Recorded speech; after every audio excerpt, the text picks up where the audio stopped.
As Adam's getting everything set up, if you guys want to organize yourselves, your wines, our order tonight will be the Nessa Albarino, so our singular white. Lauren's showing you the picture of the label if you've got a bottle. The next will be the Borsao Garnacha, big red and orange label there. That'll be our second wine. The third will be the Estenis Bobal. And then we will end with the Lopez Heredia Rioja, which will tell you what's in that when we get to that slide. No spoilers. Yay, thank you, Lauren. So if you need visual confirmations, you can see Lauren Boyd's screen to see the order that we're doing. I guess technically it's backwards, but yay. Well, thank you all for joining us. We're just giving a few more minutes for a few more people to join, but then I think we should be all set. And this is our Wine 101 series, where in addition to talking about the wines you're tasting and a little bit more about those family producers, we're also giving you a little bit of high-end, like high-level knowledge on some of these awesome wine producing regions. We did Italy last week, so we're doing Spain this week, and we'll do France next week. And we're actually going in order of oldest winemaking countries of the big three.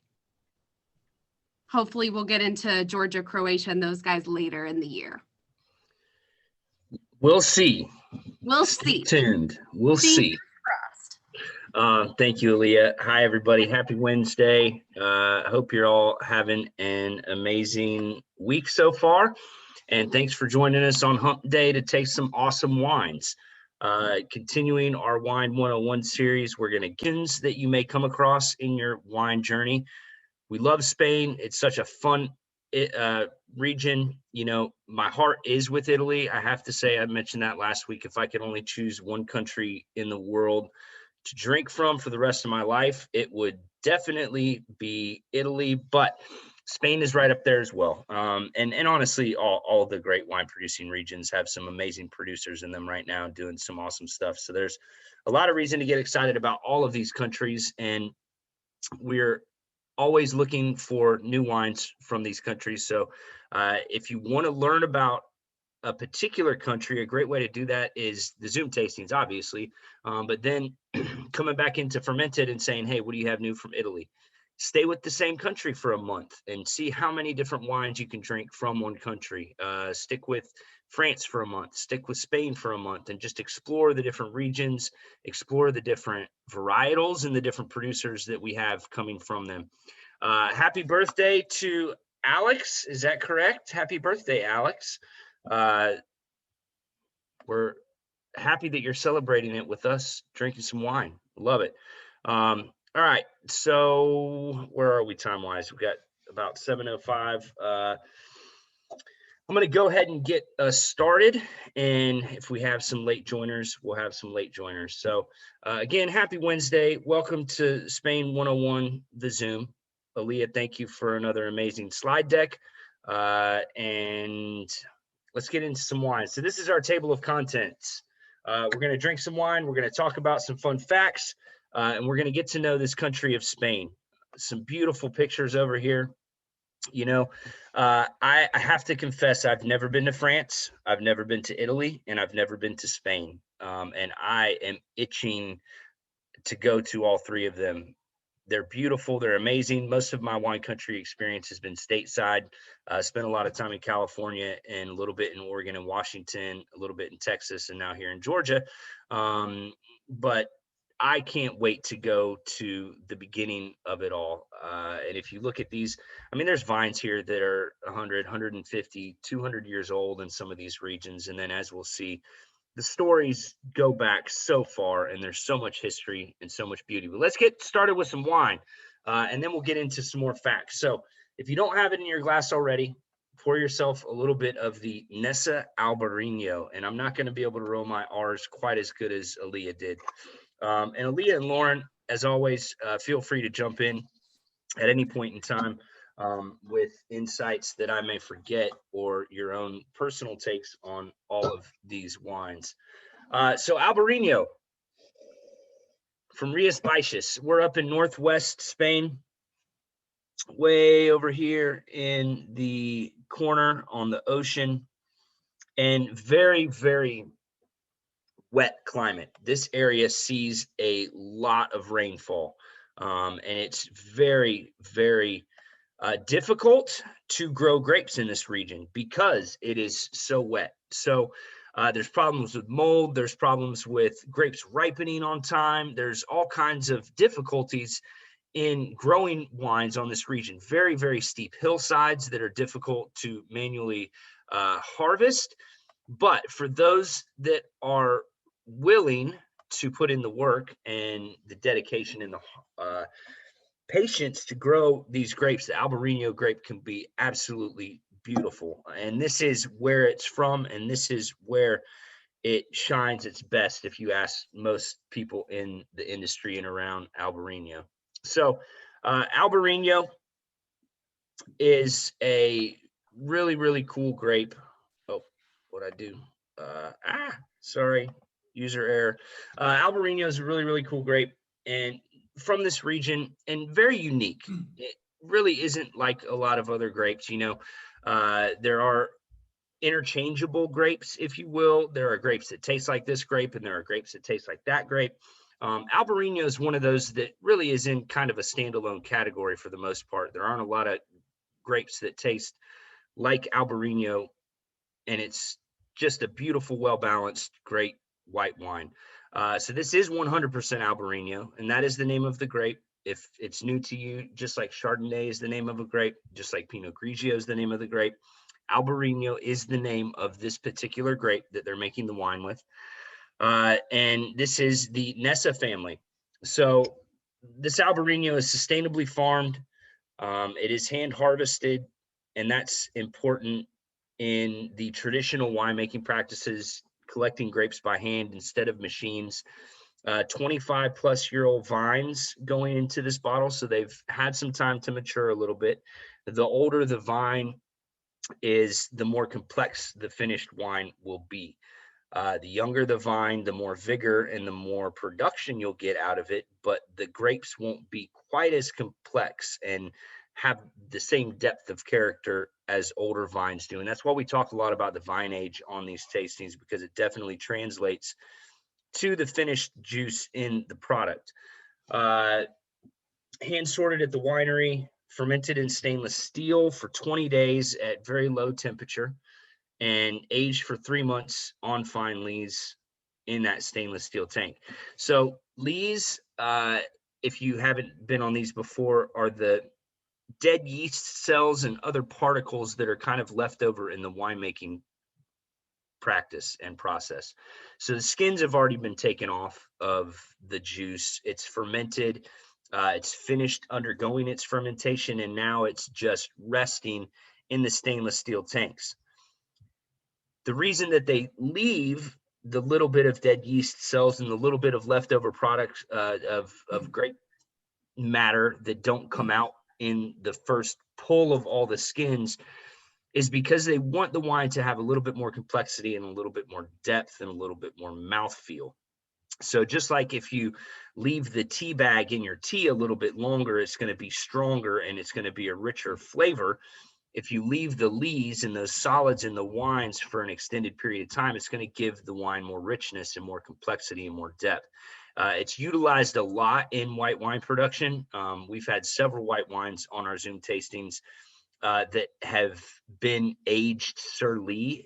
So SURILE is what you would see on the bottle if it says it's aged sur lie, and that means that it's aged on the lees. So giving it a little bit more depth, a little bit more richness.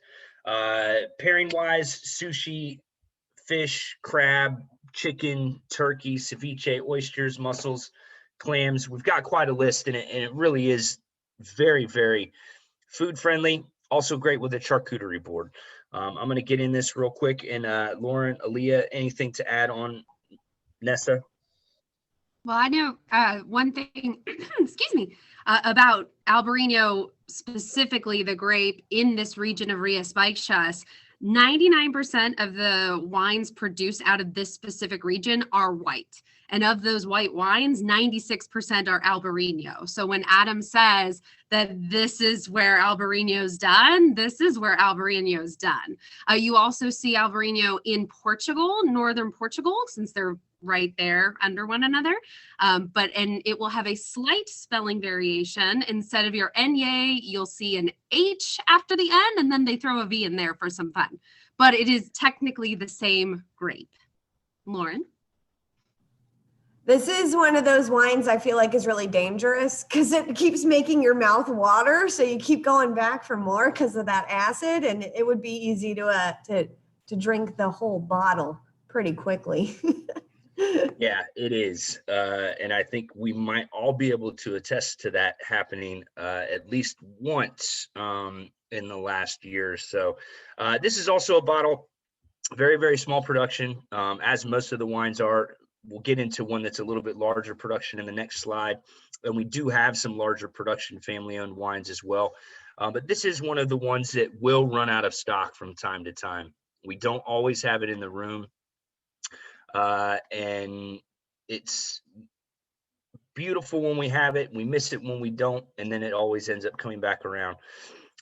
Great point on Rias Baixas being 99% white driven in plantings.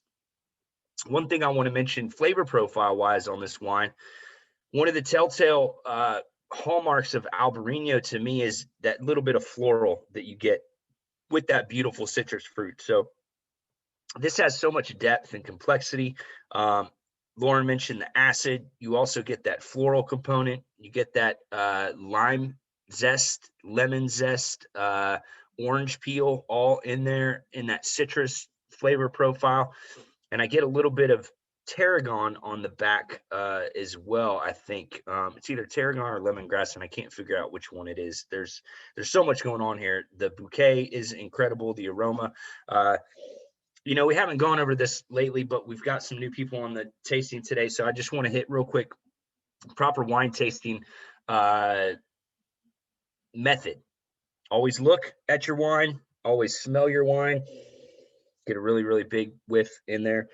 And then when you're tasting the wine, instead of just drinking it, swish it around in your mouth a little bit, try to keep it in your palate, on your palate for a good 10 seconds so that you can really translate all of those flavors that are in the wine to your palate. If you drink it really quickly, you'll miss some of the nuances and some of the beauty of that wine. So if you have any questions at any point in the tasting, please put them in the chat function. We'd love to answer them for you as they come up. And Aaron, you can come back for a whole bottle anytime that you need. We try to keep it in stock, like I said, as much as we possibly can at the store. And yes, the full bottle kits are great to have. So Spain, let's talk about it as a country. The highest amount of vineyard acreage in the world. So land-wise, this is the largest wine producing region in the world. It has the most acres under vine, 2.4 million acres. I think Italy had 1.7 million-ish in that range when we were talking about Italy last week. So almost 700,000 more acres in the country of Spain than in the country of Italy. The country of Spain is bigger than Italy in general land-wise, and lots of acres under vine. The third largest producer of wine in the world. So the top three are Italy, France, and Spain. They jostle for position every year. It switches up a lot depending on the harvest of that given year and what the producers are putting out.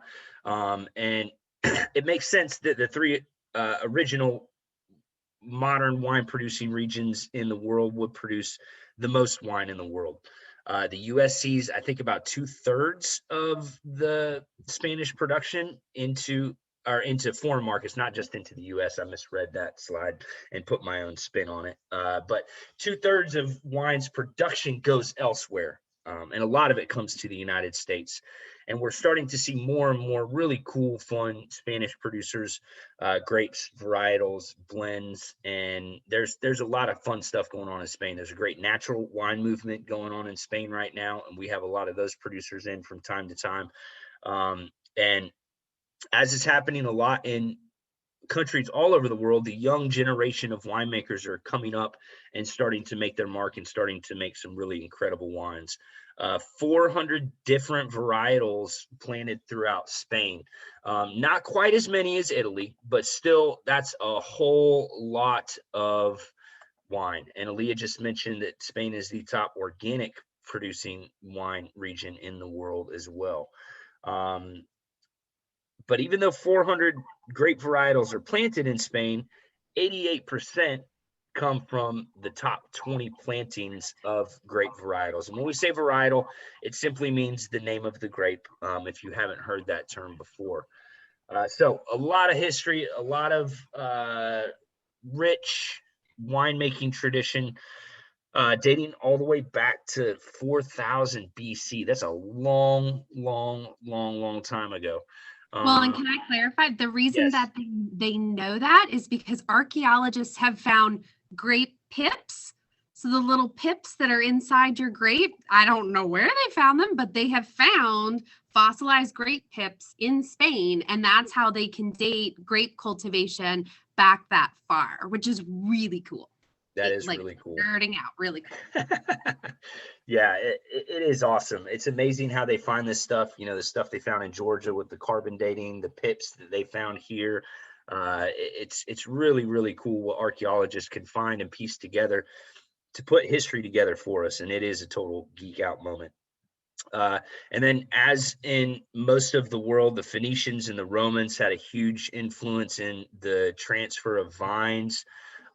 You know, I was actually just listening to one of our old Zoom tastings with Will Atkinson, and he was talking about Spain and Sardinia, and he made a great point that I love, that I'm going to steal from him. And he said that, you know, when somebody conquers a land, they bring three things. They bring grapes, they bring religion, and they bring their culture. And so grapes, every time someone would get conquered by the Romans, they would go in and they would plant grapevines in those regions because they wanted to make sure that the Roman Empire had plenty of grape juice to drink, and they drank a lot of grape juice. One of these days, maybe in the France slide, Aaliyah, if you can include how much Napoleon's army drank during their battles. It's bonkers how much wine. It was like 5 liters a day or something like that. Maybe it was 3 liters a day, but it was a lot of wine. So as they're conquering, they're bringing their vines everywhere. And then the Moors, 1492, the New World discovered, and the export market goes bananas, and Spanish missionaries and conquistadors bring European grapevines to the New World, which is where a lot of Chilean and Argentinian and Mexican and domestic grapevines were brought over from. And then in the first half of the 20th century, Spain got rocked by a lot of wars, economic disruptions, and they kind of fell into a bulk wine trap of just trying to produce as much wine as possible at really low, inexpensive prices, plant as much as possible, and plant grapes that could produce a lot of clusters. And then they're slowly and steadily working to recover and go back to quality and reputation versus just production and just what we would call swill wine or bulk wine, whatever moniker you want to give that kind of wine, the $2 chucks of the world, if you will. That's what Spain was known for a very long time, but they've been working really hard to kind of move out of that and into the quality that they were once known for.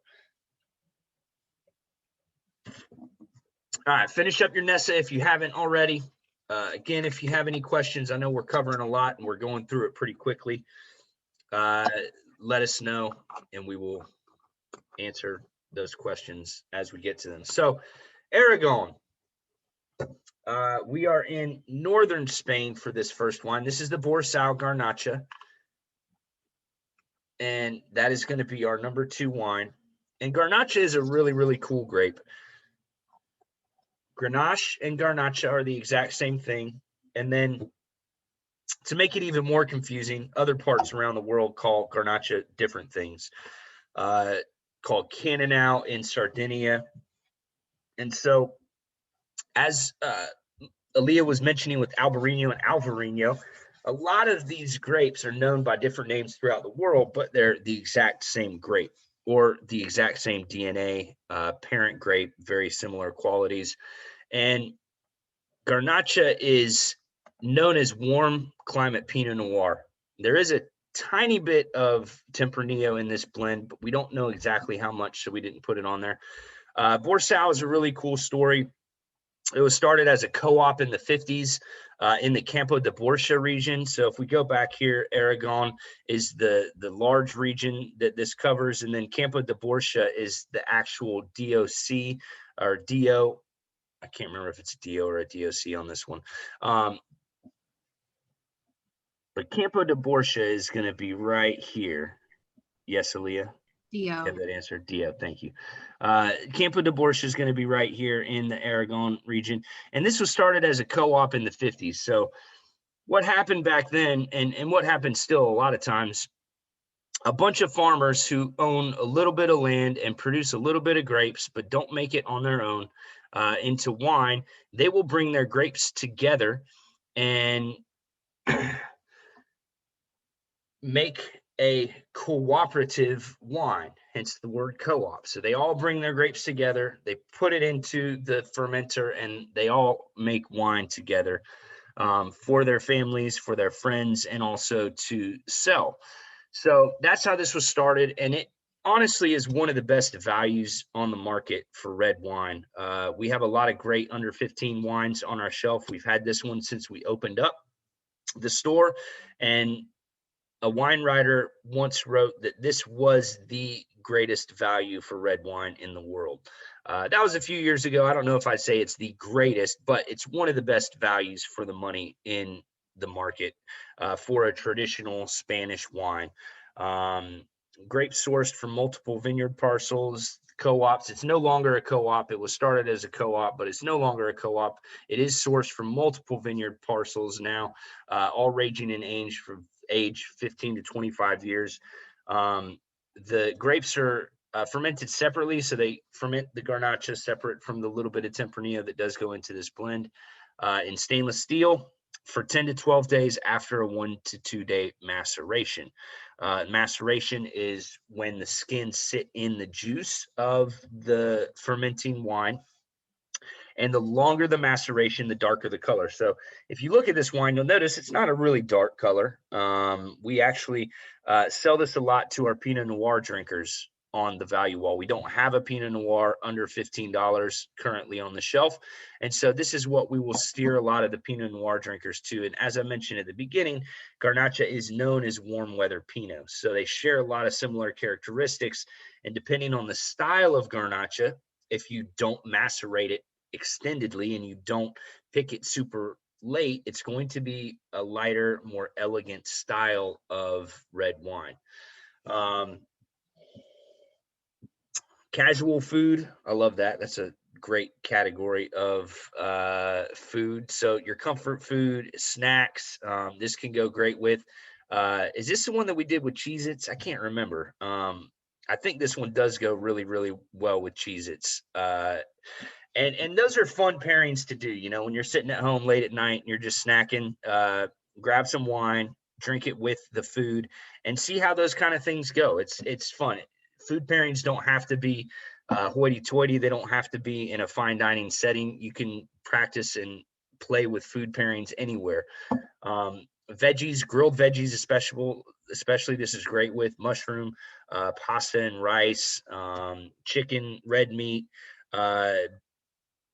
especially barbecue chicken, absolutely fantastic with. And I'm going to get in here real quick and see what we've got. Aaliyah, Lauren, have anything to add to our lovely Borsal?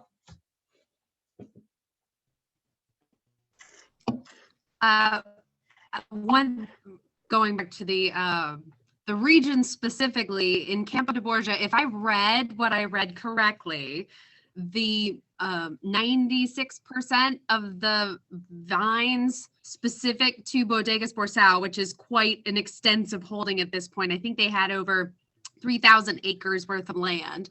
Majority was dedicated to Garnacha specifically. And they do believe that, and sorry if I'm repeating something you've already said, Adam, Garnacha was born out of the Aragon region specifically. So another wine in terms of the grape being from the place it's done best, that's what we're seeing here.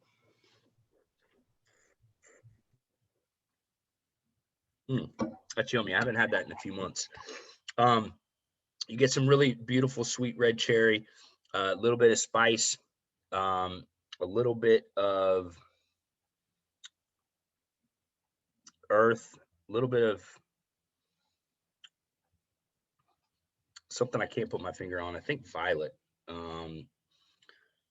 but just really well balanced. I mean, for a $12 wine, it's super drinkable, it's super approachable, and it's something that you can enjoy on a daily basis and not break the bank. Also great with, you mentioned pasta in here, pizza as well, and charcuterie. Anytime you have a wine that is food friendly, charcuterie is always an option, and charcuterie should always be an option. I think that my goal for 2021 is to have a charcuterie board in my house at least once a week on some sense of snacking moment, because it's great just to have meat and cheese around that you can snack on, drink some wine, enjoy it. Now I'm getting hungry. I gotta stop talking about food. All right, things to know when reading Spanish wine labels. So Spain has a classification system, just like all the old world regions do. We walked through Italy's last week. We're going to go through France's next week. And I think Italy's is the easiest to understand across the board.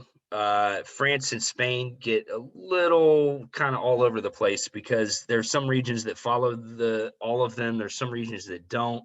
A lot of times they're really hard to find on the labels. But from top to bottom, and you can see the great graphics here that Aaliyah put together. So at the bottom of the pyramid, we have the lower value price point wise, generally speaking, and the least restrictions. So as you move up in category, you're going to move up in the restrictions surrounding that appellation. And you're also going to be looking at higher prices generally, not always correlated with pricing, but generally it's going to be. So Vino de Mesa is the lowest level of classification of Italian wine. This would be like IGT in Italy. And then you have VDIT, Vinos de la Tierra, moving up a little bit in restrictions and also in price. And then the most widely one that we see around is DO, denomination of origin, just like the DOC is in Italy. And then from the DO, then you go to DOC in Spain.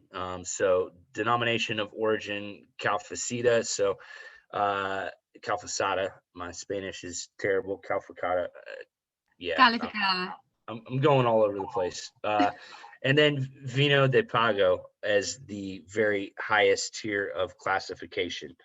Now, as with Italy, as with France, when you get into these regional places, you're not going to see the varietal listed on the label very often. Borsal is nice.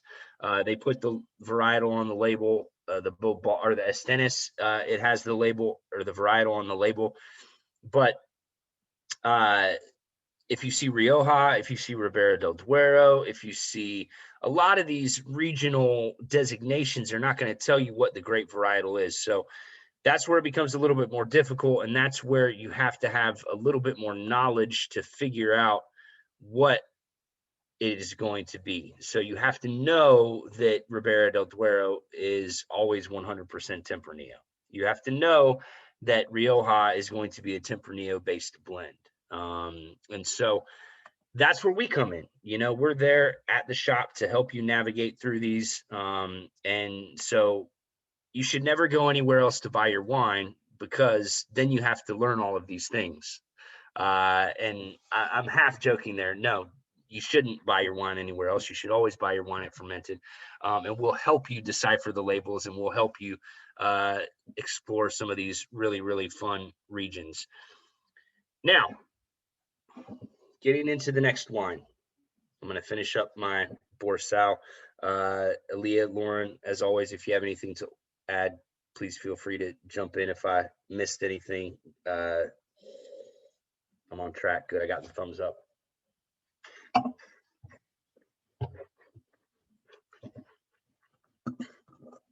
right. This next wine is one of the underrated hidden gems in our shop, in my opinion. Not so hidden anymore. It's starting to kind of take off in popularity as more and more people taste it and get to know what it is and how awesome it is for the price. This is from the Utel Requena region. So we're down in the kind of central eastern part of Spain here, near Valencia. And Bobal, as we will find out, is the #2 most widely planted red grape in all of Spain. But most people have never heard of it. And most people have not had wine from Bobal that they know of. So we talked about the bulk wine trap that Spain kind of got caught up in. And Bobal is one of those hardy grape varietals, as we'll call it. So a hardy grape varietal grows easily in most conditions. It produces a lot of grapes per cluster and per vine. And so for somebody making bulk wine, again, the most quantity that you can get at the lowest cost you can produce it at, you have to produce as much acreage you have to produce as much grapes as possible per acre that you have. So if you have a 20-acre plot of land and you're trying to make as much money as possible on that 20-acre plot of land, you're going to plant a grape that will produce a lot of grapes. You're going to plant a vine that will produce a lot of grapes. And so there are some grapes and some varietals that produce more than others. Bobal is one of those varietals. It produces a lot of fruit and it grows very quickly. And if it's not purposefully made into great wine, it just becomes kind of mass-produced, juicy, fruity, $2 Spanish wine that you find on the shelf. That's where the bulk of Bobal is found. Now, the Astenis family decided that they wanted to really show people what Bobal can be. It's a really cool grape. I think it has a lot of similarities with Syrah. It can be meaty, it can be gamey, it can have some really beautiful dark fruit. And they wanted to showcase what this grape could be when farmed the proper way and when made into a serious wine, not bulk wine. It is organic farming. It is hand harvested. It's fermented in concrete on native yeast, so the wild yeast that is in the vineyard itself. Aged half in concrete, half in neutral American oak for 6 to 8 months. And it's just an awesome little wine. It's got lots of depth. It's got lots of character. It's very vibrant at the same time. There's some great acid in there. And for $17, I have yet to find very many wines that can outdrink this for the price point. And if I do, you'll find them in the store. Aaliyah, thoughts on Bobal? Yeah, this is when we first brought it into the shop. I was kind of like, well, never heard of that one before. And most people, like you said, haven't.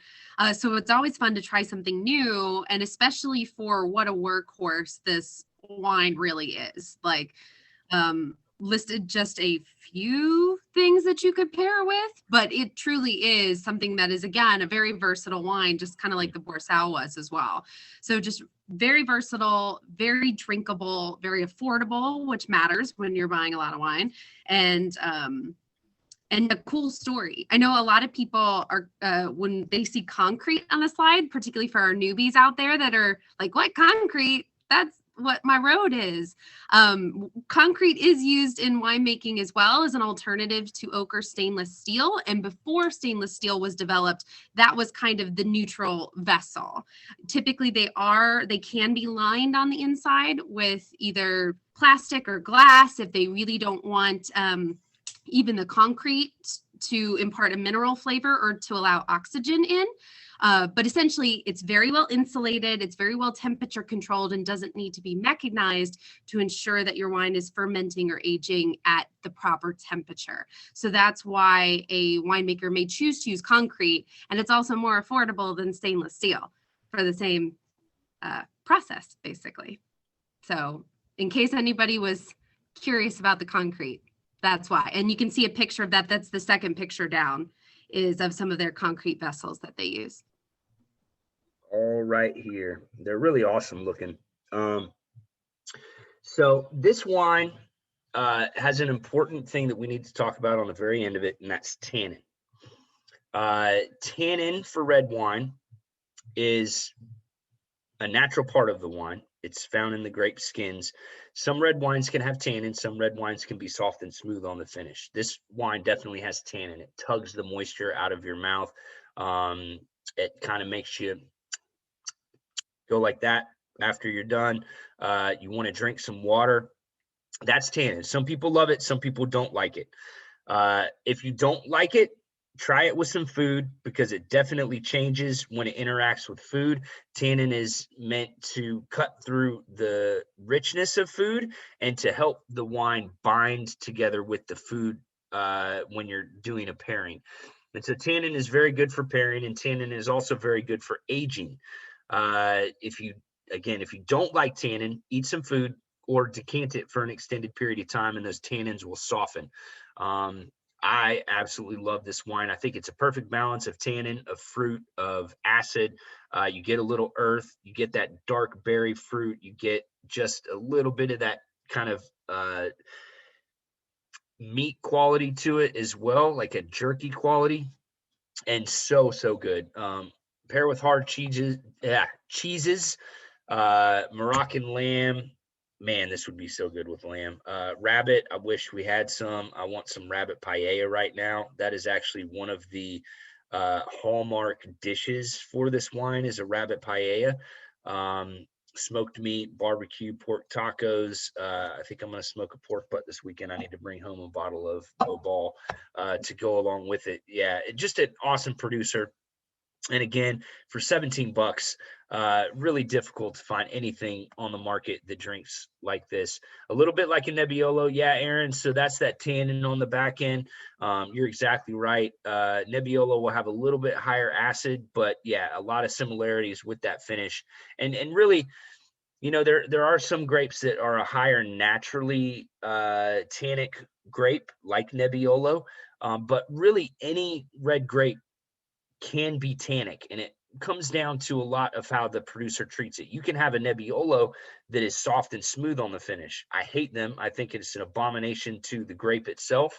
But if you employ certain techniques in the winery, you can make any grape soft and smooth. And you can also make any grape tannic. It's really a stylistic choice that the winemaker, the path that they want that finished wine to have. But yes, similar to the Nebbiolo tannins on the back end, which again, I love, but we found statistically about 25% of wine drinkers love tannin, and about 75% of wine drinkers do not like tannin at all. And we always have both in the store in light, medium, and full bodied. And we always try to ask which finish you prefer, to make sure if you don't like tannin, that we don't give you a bottle of wine that's going to have tannin in it. All right, wine regions of Spain. So I'm going to go back here to the map real quick, just for a visual reference, and then we'll kind of jump back and forth here. Castilla-La Mancha is that first one, I think, that was on the slide. Yes, so that big yellow region. Yes. Castilla-La Mancha. Giant region here, and then over here, this is, again, when we're talking about bulk wine regions, the regions that are at the top of here are going to be your bulk wine regions. That's a whole lot more than everybody else produces in that region, and yet you hardly ever see wines from La Mancha in the United States market. Most of them are consumed domestically and in other import markets as well. Catalonia, Extremadura, Valencia, Rioja, Castilla y León, Andalusia, Aragon. Oh, where'd I go? The Basque, which is at the very, very top, Navarra, Galicia, Madrid, and the Balearic Islands. Do we have Canary Islands on here as well, or is that included in the Balearic Islands? They'd be at the very bottom. Gotcha. So a lot of wine regions, but a lot of wine regions that people wouldn't necessarily think of when they think of Spanish wine. So even though there's a lot of regions producing a lot of wine, there are really a handful that we see here in the States. We see wines from Rioja. We see wines from the Basque region up here. We see wines from Catalonia, a little bit from Andalusia, and again, not a lot from La Mancha, which is interesting considering they're the largest producer of wine in Spain. And then you have the islands over here. Well, and Adam, that was my biggest surprise finding that chart to begin with, because finding charts on wine things, guys, is actually really hard. So the fact that this found and it worked out, it was a mega surprise and win for me. But like Adam's saying, Castilla-La Mancha and Extremadura, we really don't see them in the US at all, and yet they're top of the list. We did obviously just try a Bobal that's from Valencia, but majority of what I see is Rioja, and then the Castilla y León, that's where Ribera del Duero is, that's where Toro is, and some of those smaller sub-regions, they're part of Castilla y León, which is in the middle. So just kind of a really cool surprise. And then to see Galicia, where our Rías Baixas Albarino is from, all the way towards the bottom, this was just a very mind-boggling chart for me, which was very cool. No, I agree. It really, really is. And again, it's funny. I'm just starting to realize this, that I think that's why I gravitated towards Italy in the beginning of my wine drinking career, is because Italy is so much easier to understand and digest, coming to it as a new wine region looking to explore, than somewhere like Spain. Like it doesn't make any sense when you look at the wines that we see in the United States and the regions that we see in the United States. And, you know, the larger regions in Spain don't always tell the full story, because there's so many smaller sub-regions within the larger regions, whereas Italy is broken up into so many already smaller sub-regions that it's easier to figure out each one individually than in here, because there's so many sub-regions within these large regions. Yeah, great graphic and great info there. All right, so we're going to end our wine tour in the most famous wine region of Spain in my mind, which is Rioja. Just like Tuscany in Italy, just like Bordeaux in France, and just like Napa Valley in California, this is the most important region for Spain from a international standpoint. So most people know about Rioja, even if you're not really into Spanish wine. It's the most historic, and it is the most, probably I would say, widely drunk from a fine wine standpoint of all the regions in Spain.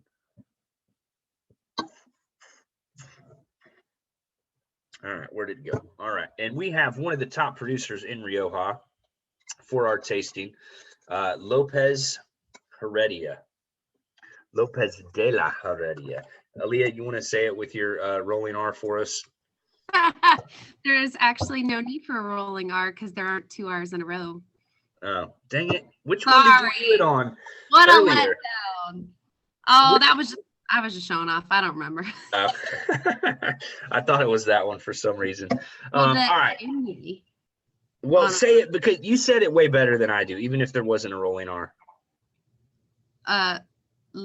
Lopez de Heredia. Yes. See, there was, yes, there was something there, even if it wasn't a rolling R. Oh, the I, the accent on the I. Ah, got it. Okay. Let's just all make it. I'll learn one day. My pronunciations are terrible. Actually, I won't because I don't care. I just want to drink it and talk about it and have fun with it. So Rioja, sorry, I'm getting a little off track and silly. Stayed up late last night and it's starting to catch up with me. So Lopez Heredia, one of my favorite all-time Rioja producers. We have a couple in the room and we've had a few in the room from time to time, but from a classic standpoint, this is what classic Rioja is, and they are just an awesome family, an awesome producer, and I absolutely adore all of their wines. This is their Viña Cubillo Crianza. So Crianza is the category in Rioja. In Rioja, there's 3 different levels of Rioja wine. There's Crianza, there's Reserva, and then there's Gran Reserva. And the difference in each is the time, well, the age of the vines, the time that it spends in bottle and barrel before release are the biggest differentiating parts of whether you're Crianza, Reserva, or Gran Reserva. Now, this is Crianza. So this is the youngest vines. This is the least aged of all the categories, but the Lopez Heredia Crianza doesn't drink like a typical Crianza. A typical Crianza is going to just be juicy, quaffable. It's meant to be drunk within a few years of release. And it's the, let's call it the house wine of all the Riojas, levels of Rioja. This is 2011, and that is their current vintage right now coming from the winery. So they're holding it back extra long. They want it to be released when it's ready to be drunk. And 2011 is what you see from most wineries as their Gran Reserva on the market right now. So this is grown at an altitude of 1,300 feet, 65% Tempranillo, 25% Garnacha, and then a couple indigenous Spanish grapes to round out the blend, a very classic Rioja blend. The vines are an average of 48 years of age. And I mentioned earlier that Crianza is usually younger vines. These are the younger vines for Lopez Heredia. They've been there for a really, really, really long time. So the 40-year-old vines are the younger vines for this property. Everything is done from estate-grown fruit here, meaning that they don't source anything outside of their own vineyard holdings so that they can have the most control over the vineyard process, over the farming process, and over the finished product of the grapes before they go into the fermentation. When you're making wine without manipulations and without additives, it's all about farming because you don't have anything to cover up poor farming. If your grapes don't turn out great, then you can't fix the wine by adding a little splash of mega purple and a little bit of fake acid and a little bit of tannin powder and a little bit of this and a little bit of that to try to fix the grapes that came in from the vineyard. All you have are your grapes. That is your raw material. So you cannot make a great wine unless you farm great grapes. And that's why always goes back to farming with these producers and with who we try to carry in the store. Yes, organic is more ethical and it's better for the environment, but at the end of the day, it also creates better wine because the grapes are healthier and they're more alive and they're more complex, and they make better wine. Now, that doesn't mean all organic wine is great, because there's some really terrible examples out there, but it just means that from a philosophical standpoint, if you're farming organically and you're doing it correctly, you're going to have a better wine at the end of the day. Fermented on native yeast, very important to us as a company. Native yeast fermentation is a natural fermentation that is started in the vineyard spontaneously by the yeast that are present in that vineyard. And that is in juxtaposition to a selected yeast fermentation, which uses lab cultured yeast that were developed in a lab to start the fermentation. And again, it goes back to a desire of control for the winemakers who choose to use the selected yeast versus the natural yeast fermentation. I have found in my own personal wine journey that I like wines that are done in a natural yeast fermentation versus a selected yeast fermentation. To me, there's more complexity, there's more depth, there's more character, and it's just wine that I enjoy more. 3 years in oak. A combination of French and American, racked the second year, or racked 2 times a year, and then fined with fresh egg whites. So this is not vegan. They do use egg whites to fine, and that process is when the egg whites are added to the wine, all of the solids are attracted to it almost like a magnet, and then you're able to easily pull those solids out of the wine. It is unfiltered at bottling, so there is a little bit of sediment in there on the bottom, and as it ages, that will kind of kick up and become more apparent. Pair with any grilled or roasted meats and charcuterie. Yes, this has a long list of things that it could pair well with. Steak, lamb, very, very food friendly. And even though it's full and it's rich, it's also elegant at the same time. All right. I am going to get into this. Aaliyah, anything that you want to add here? And I'm going to look at the chat function because it was blowing up there for a second. Sorry. Yeah. No, Amy was bringing up great questions. No, just a really cool family. Can you go back one slide, Adam? One thing that was neat when searching like the pictures of this is, and I assume this was intentional, on the 1, 2, 3, 4th picture down, they've got like a hangout space that's shaped like a wine decanter. That's so neat. I don't know if it was supposed to be shaped like a wine decanter, but that's what it looks like to me. So I think that just was, with all the rest of their property being very old world in style and very original, which is very important to them and their family, then they had this new modern space as well. And that's one of the cool things, that anytime you're looking up this family, the first thing they will tell you is they've been doing wine the same way since the day they were founded. So for over 100 years, they are committed to making wine the same way their family members generations back made the wine. And that contributes to not only their longevity as a high quality, long-standing brand, but also the consistency. Even if Mother Nature doesn't give you everything the same way, you know that there's a honesty in the way that they're making their wine, which is just really neat. Since I have my thing open and Adam's sipping, Jennifer asked, is it a requirement to list on the label if a wine is vegan? And that's a great question. No, it's not. Currently, there aren't any FDA rules around that.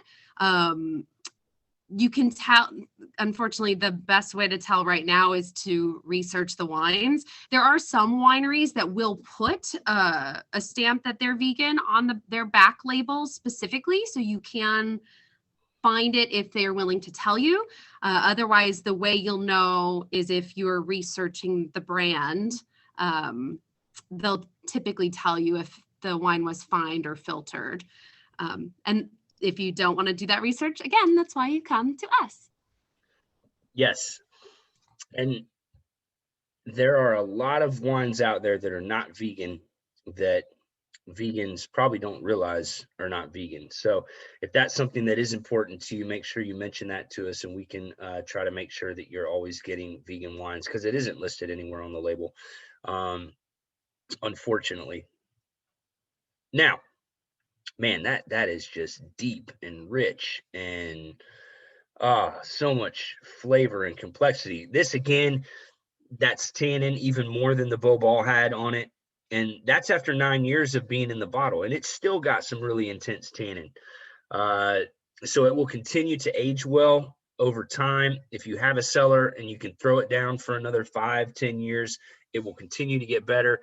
If it's too much tannin for you, again, decant it for an extended period of time. Eat it with steak, eat it with anything fat, anything rich, stews, and it cuts through the tannin, and it really changes the way tannin interacts with your palate. So as we're finishing up this wine, before we find out what everybody's favorite was,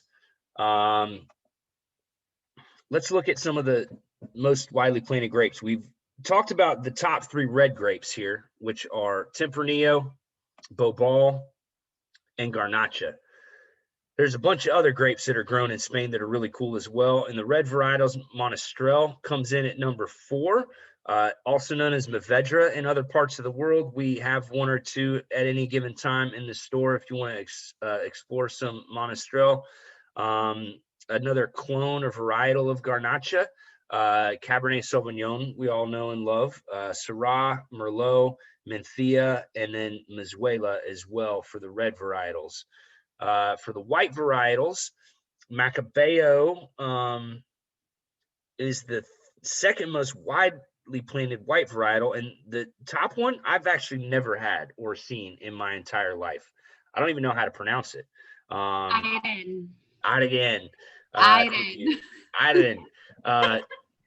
Honestly, though, it's the number 1 planted grape in all of Spain, even more so than Tempranillo. And in 25 years in the industry, I've never once seen a wine made from that varietal, which means that it's all going into bulk wine. Macabeo, Zareo, famous for Cava, as a couple people mentioned in the chat. We have Palomino, which is a really cool grape varietal. We see a little bit of Verdejo, which is pretty well known, even though it's not very widely planted. Pedro Jimenez, which most of that production goes into sherry. Oh, that's probably where that's coming from. I bet most of the, if we did some research, I bet a lot of that's going into sherry, which makes sense. All right, we're going to figure that out before the next wine tasting. No, you are correct. It is most often used for brandies and sherries. Yep, love it. And you know, that's the fun of this industry. You can never know everything, and every day we learn something new. Yesterday we tasted a red grape that we had never seen before from the Loire Valley in France. So there's always new stuff to learn with 2,000 different grape varietals. There are a ton of different things that you can discover along the way, no matter how much you know and no matter how many wines you've had before. All right. So there's a lot of fun grapes in Spain. There's a lot of things to explore in Spain. And now we have come to the point in the tasting where we are going to get into what everybody's favorite wine was.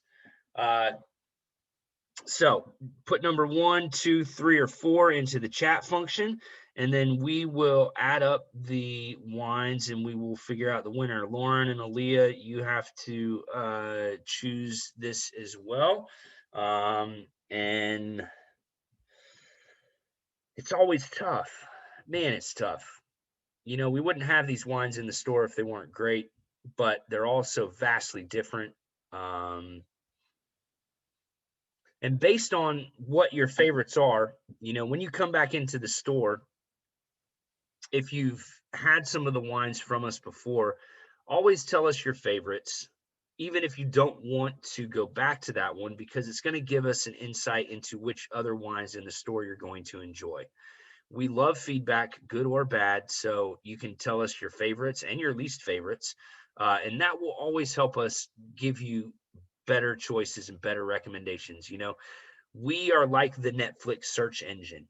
Me, Lauren, and Aaliyah. We are your own personal wine search engine. We will take the algorithms from our brain and all the connections that we've made in these different wines, and we will use that to help curate new wines for you to try that you're going to enjoy. I mean, to me, that's what makes Netflix so awesome, is I can search for comedies that I'm going to know I like because they're based on other movies that I've watched on Netflix that I've liked. And that's the experience that we're trying to create at Fermented. You tell us wines that you like, and then we give you suggestions of other wines that we think you're going to like that are very similar to that wine that you liked. All right, I'm going to go through. Aaliyah, did you add everything up? You usually have this added up before I even look at it. Yes. Yes. All right. Don't tell me yet. Don't tell me yet, because okay. we gotta put ours in unbiased this time. Oh, okay. Well, Lauren already voted. Lopez Heredia, Lauren. Aaliyah. See, which one do I have in my house right now? Lopez. Which one am I craving right now? The Nessa. So those are two very different things. So I'm going to go with the Nessa. And I am going with the Estenis Bobal. Oh, all right. Well, drum roll.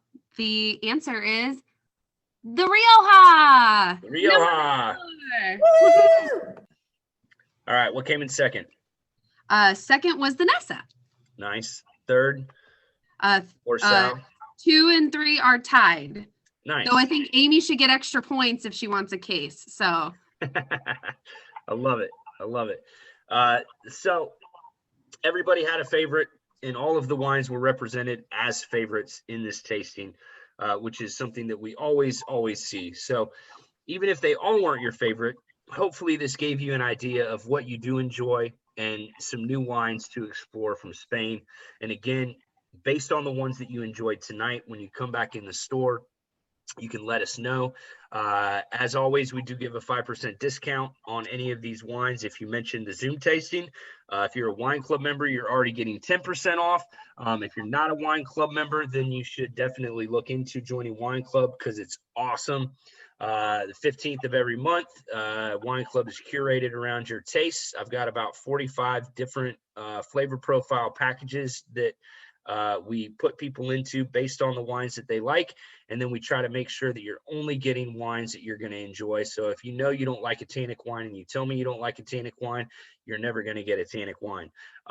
You will always get soft wines, and they will always be fun, unique, and beautiful.